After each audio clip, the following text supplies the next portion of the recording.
Hartlik goeiemôre, mag hierdie baie ryklik seën en sy wonderlike doel in die hart en lewe ook so bereik.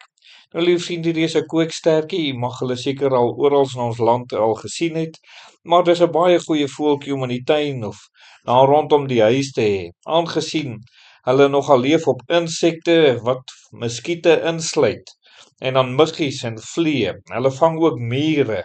So dis nogal 'n baie handige voël om rondom die huis te hê dan ook. Ook wat slakke betref, vang hulle ook. En dan sal hulle ook op klein visie soms ook voed, en dan is daar ook geleenthede wat hulle op dooie diere selfs sal aas dan ook. So liewe vriende, 'n goeie voël om rondom die huis te hê, veral in die somer wat die muskiete betref dan. So wil ons dan ook met u deel, liewe vriende, oor verskonings wat mense aanbied, waarom wil nie hulle lewe aan die Here oorgee nie. En een van die dinge wat mense nie altyd direk met hulle woorde sê nie, maar tog baie duidelik met hulle dade sê is, ek is te besig. Jy weet, mense is baie besig vandag. As dit nie die werk is nie, is dit die kinders en dis al hierdie dinge en die lewe hardloop rondom hierdie sake en nie meer rondom die Here, dat die Here eerste moet wees nie. En as 'n mens so besig bly, liewe vriende, die duiwel sal jou nog besiger hou met allerlei dinge, net om jou weg van die Here af te trek. So in Spreuke 27 vers 1 staan daar, beroem jou nie op die dag van môre nie, want jy weet nie wat die dag sal bring nie.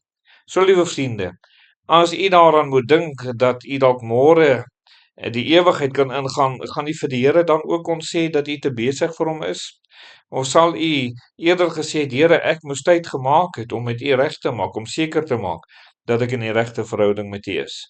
'n Volgende saak, liewe vriende, is dat mense sê, as my ouers, as my man, as my vrou, as my boyfriend, as my girlfriend, as wie ook al, as hulle sê dis 'n goeie ding, dan sal ek my bekeer. So op grond van wat hulle sê, dit sal maak dat ek my bekeer. Nou in Markus 10 vers 29 en 30 staan daar, en Jesus antwoord en sê, voorwaar ek sê vir julle, daar is niemand wat huis of broers of susters of vader of moeder of vrou of kinders of grond terwille van my en my evangelie verlaat het nie, of hy ontvang nou in hierdie tyd 100 maal soveel. Liewe vriende, u sal nooit iets weggooi as u lewe aan die Here oorgee nie. Jy gooi nooit jou familie weg nie, jy gooi nooit jou vrou en kinders weg nie, inteendeel, jy wen hulle. Jy wen hulle vir die Here, en jy wen hulle sekerlik vir julle as gesin, is dit sekerlik kosbaar om dit te ervaar, dit wat die Here kom doen. Dit help nie, ek wil besittings vashou en die Here weggooi nie, nee. As jy aan die Here vashou, sal die Here sorg vir die besittings ook. Die Here sal sekerlik dit gee wat tot eer van sy naam is.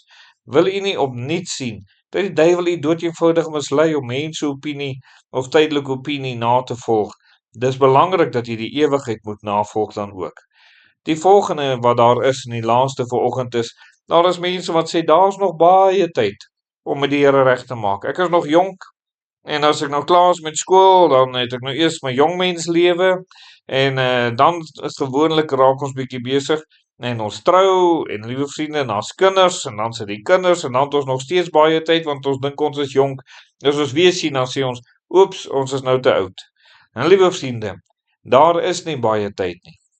Jy weet, die Here Jesus het in Matteus 26 vers 11 gesê, want die armes het julle altyd by julle, maar my het julle nie altyd nie. Liewe vriende, jy gaan altyd met iets in hierdie lewe besig wees. Jy gaan altyd ietsie najaag in hierdie lewe. Die duiwel sal daarvoor sorg ook dat jy dit sal doen. En jy moet onthou, al hierdie dinge van hierdie wêreld sal daar wees, maar daar mag 'n tyd in die lewe aanbreek wat die Here nie meer daar is nie. Wat u te ver gegaan het, wat u te lank uitgestel het, en wat u nie met God reggemaak het nie, wat u nie bereid was om oor te gee nie.